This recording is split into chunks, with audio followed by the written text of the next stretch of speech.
제 삶에서 가장 심오한 경험은 제 자신을 경험한 일입니다. 그것은 가장 사소한 것이기도 합니다. 이 점에 대해 설명을 부탁드립니다.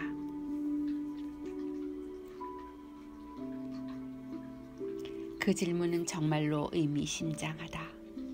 그 질문은 사토리, 즉 깊은 통찰에서 나온 것이다. 삶은 원래 그런 것이다. 삶이란 본래 심오하면서 동시에 사소한 것이다. 삶의 심오함과 사소함 사이에는 아무런 모순이 없다.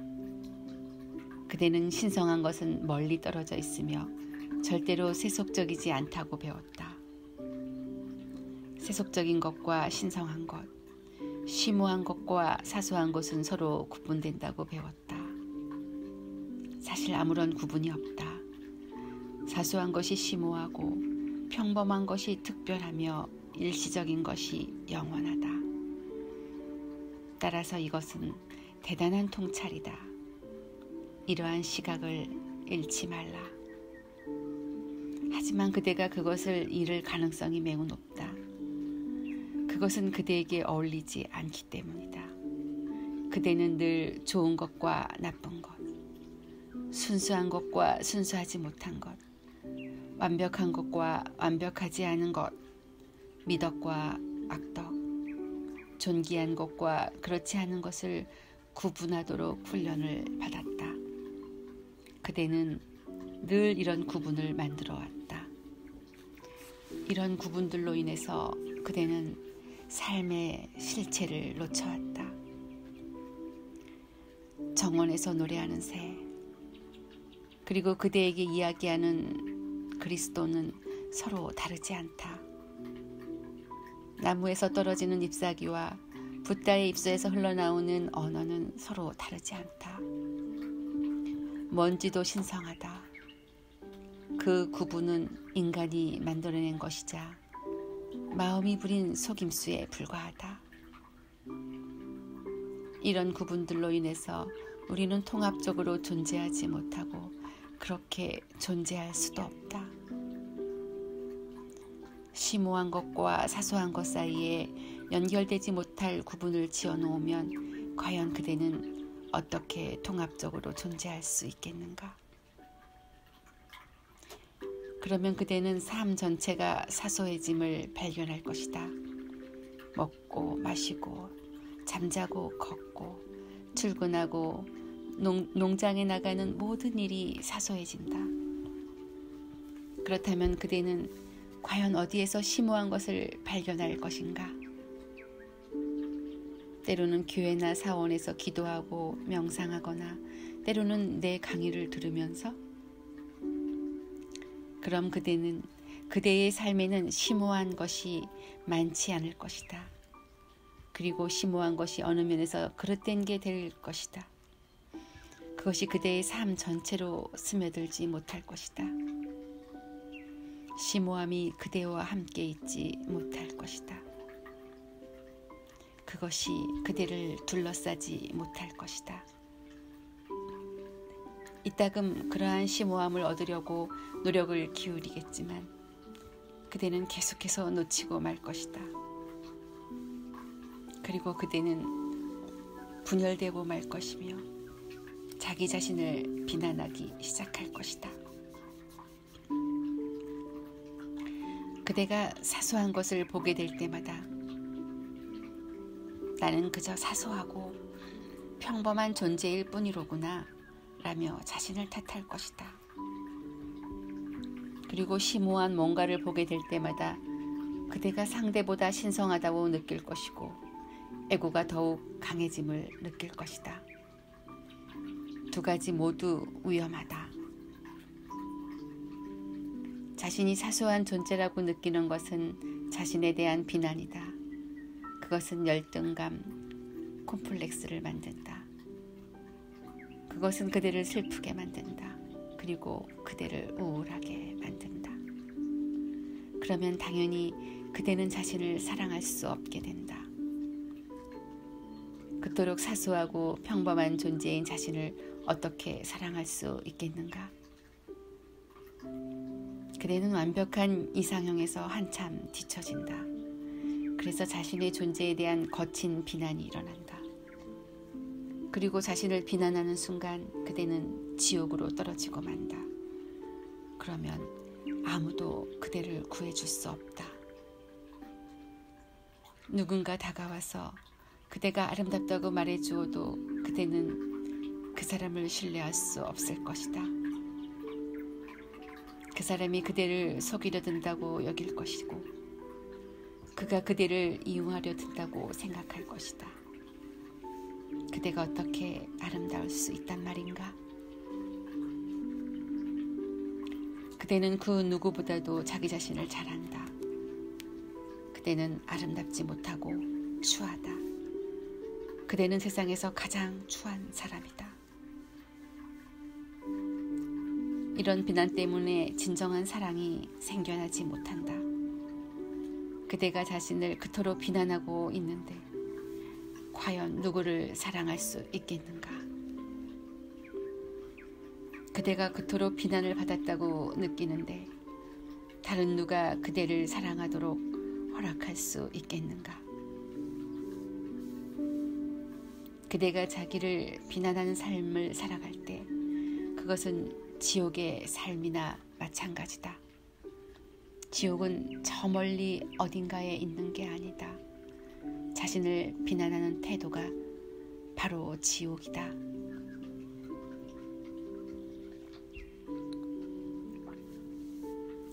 그대가 자신을 수용하고 자신을 향유할 때 그것이 바로 천국이다.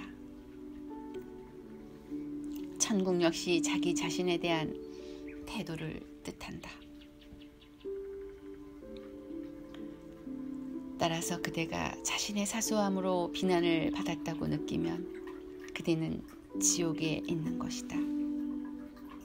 그리고 간혹 자신이 대단한 일을 하고 나서 매우 존귀한 사람이 되었다고 느낄 때가 있다. 생명을 구했다고 하자. 누군가 바다에 빠졌는데 그대가 그를 구했다. 불이 난 집에 어린아이가 갇혀 있는데 그대가 자신의 목숨을 걸고 뛰어들어가서 아이를 구해냈다. 그대는 대단한 일을 한 것이다. 그때 그대는 애고가 강해짐을 느낀다. 애고는 바로 지옥이다. 우월하다고 느끼는 것, 열등하다고 느끼는 것 모두 지옥의 삶을 의미한다.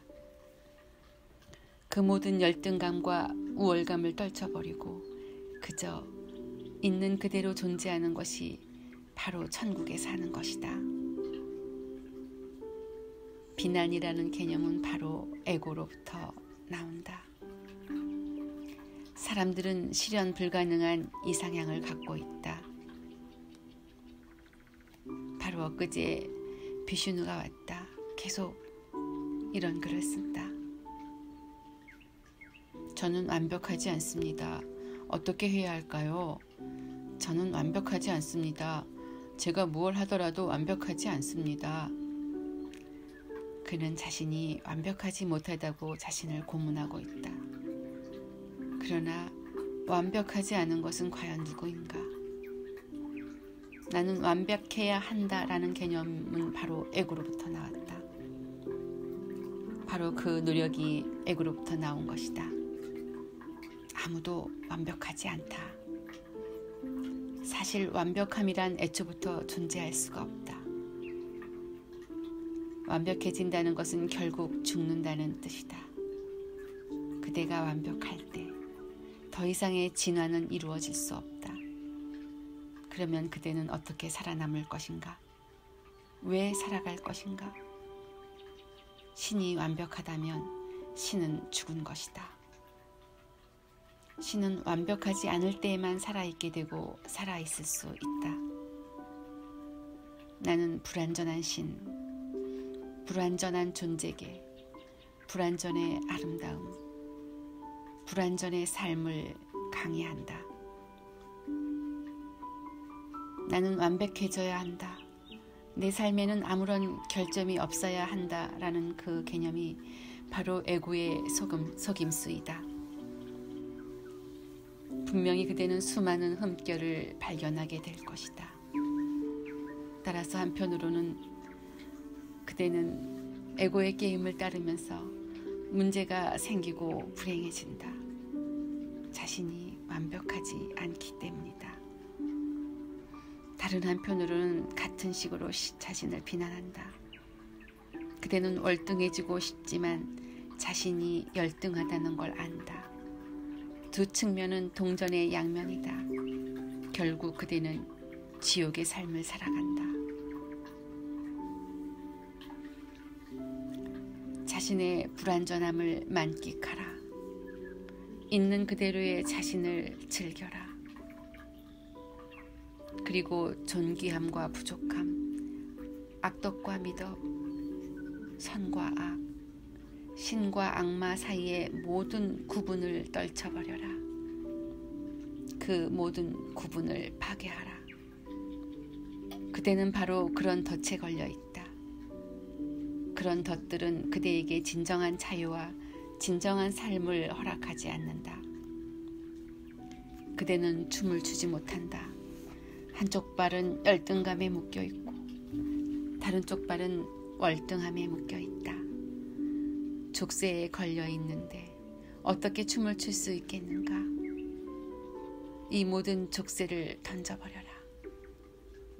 선사들은 이렇게 말했다. 머리카락 굵기의 차이로 천국과 지옥이 나뉜다. 티베트의 고승 띨로빠가 남긴 말이다.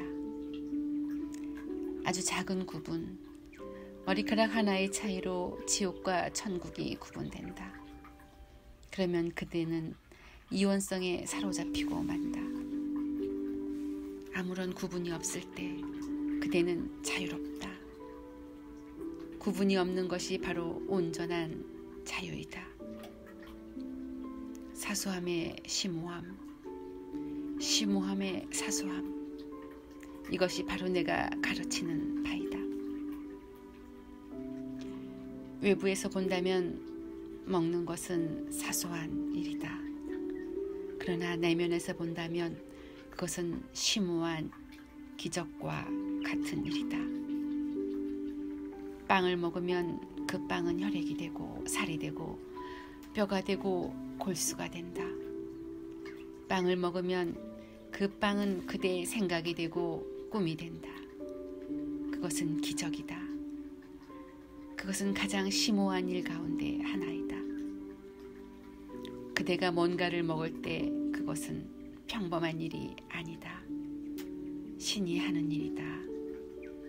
창조적인 일이다. 빵을 씹을 때 그대는 부지불식간에 생명을 창조하게 된다. 그대는 수많은 것들을 가능케 만들고 있다. 내일 그대가 그림을 그릴 수도 있다. 그대가 먹었던 빵이 그 그림이 되는 것이다. 그대는 내일 노래를 부를 수 있다. 빵이 없었다면 지금 그대가 하고 있는 일은 불가능했을 것이다. 기독교의 기도문에는 이런 것이 있다. 신이시여 저희에게 일용할 빵을 주소서. 정말로 사소해 보인다. 예수가 했던 매일 기도하겠습니다. 저희에게 일용할 빵을 주소서 라는 말의 뜻은 무엇인가? 그는 좀 더 심오한 것을 생각하지 못했을까? 빵이라고? 그대는 빵이라는 단어를 매일매일 기도문에 신이시여 저희에게 일용할 차를 주소서라고 바꿔 말할 수 있다. 하지만 그것이 얼마나 어리석은 일인지 알 수 있다. 하지만 빵이나 차나 커피나 혹은 코카콜라 그렇다. 코카콜라도 신성하다. 모든 것은 신성하다. 안 그렇다면 어떻게 그런 말이 나왔겠는가? 일용할 빵을 달라는 기도문은 심오함에 사소함을 덧붙이고 있다. 그것은 대단한 문장이다. 힌두교도들은 늘 아남 브라흐마라고 말해왔다. 음식은 신이다. 심오함에 사소함을 곁들인 것이다. 사소한 것을 깊게 들여다보면 그것은 심오함으로 바뀐다. 그대가 샤워를 하고 있다. 매일 하는 사소한 일상이지만 그것은 심오해질 수 있다. 그것을 깊게 들여다보라. 샤워기 아래에 서 있으면 물이 계속 흐르고 육체는 생기와 활력을 느낀다. 물은 곧 축복이다. 우리의 육체는 물로 만들어졌기 때문이다. 인간은 거의 80%가 물이며 생명의 최초의 일별은 바다에서 일어났다. 가장 먼저 어류가 존재했으며 지금도 어머니의 자궁에서는 태아가 양수에 둥둥 떠 있다. 그 양수는 바닷물과 거의 유사한 성분과 염도를 갖고 있다. 그래서 여성이 임신을 하면 음식을 더 짜게 먹기 시작하는 것이다. 태아가 자기 주변의 양수를 필요로 하기 때문에 산모는 더 많은 염분이 필요한 것이다. 태아는 초기에 물고기로 존재한다. 물은 생명이다. 그래서 샤워를 할 때 생명이 쏟아진다고 느끼는 것이다. 80%의 생명수가 그대에게 쏟아지고 있다. 생명의 가장 중요한 요소가 바로 그 물이다. 물이 없이는 어떠한 생명체도 살아갈 수 없다.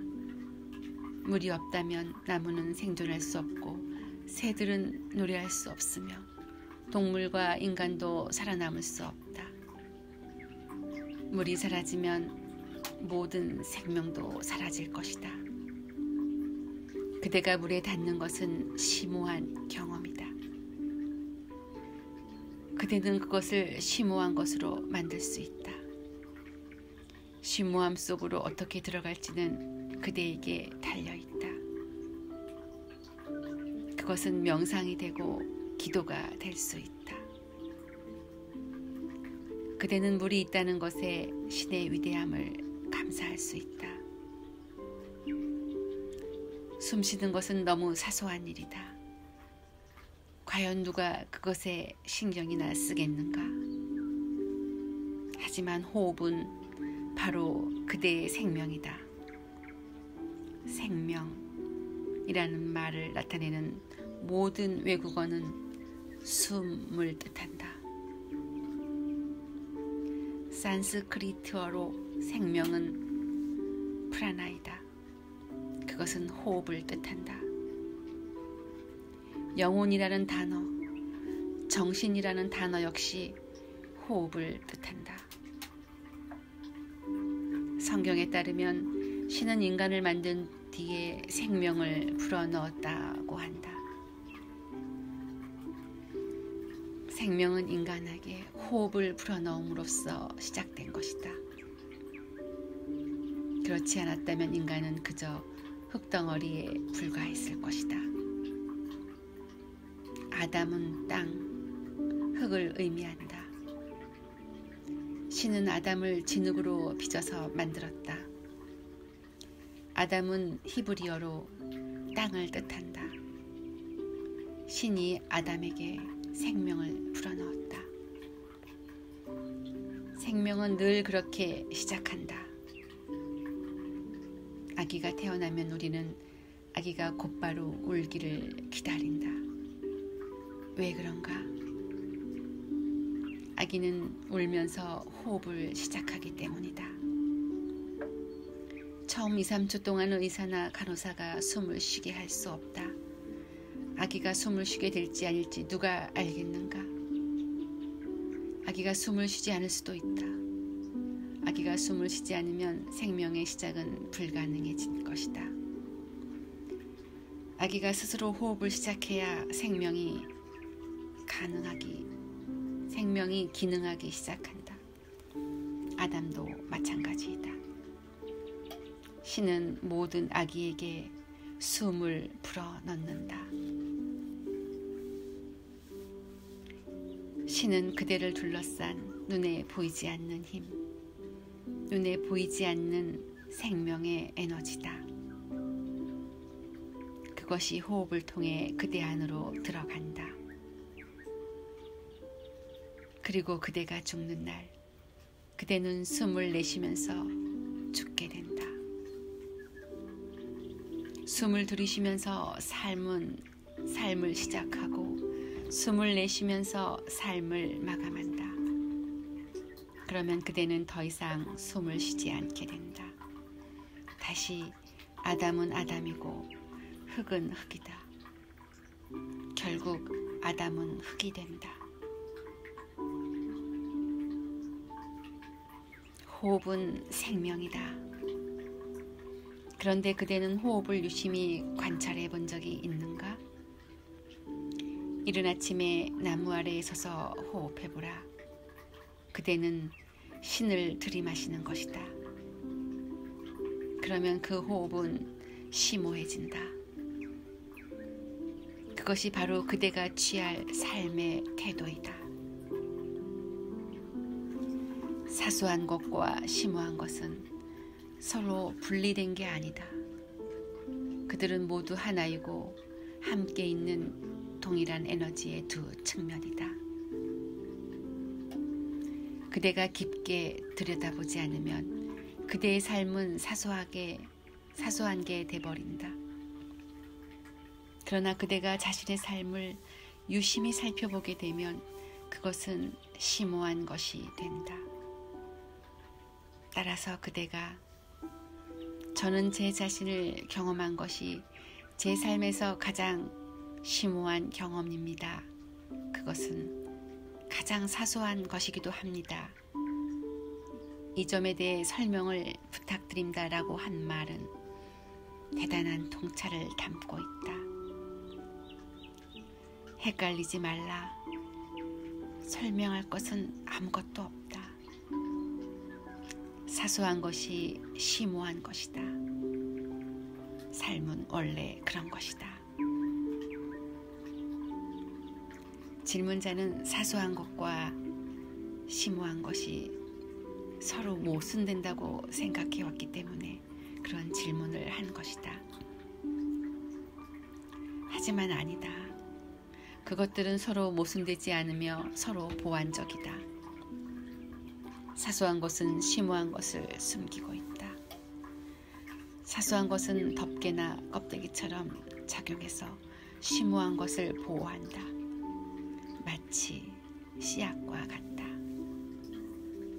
씨앗은 나무로 성장할 가능성을 보호하고 있다.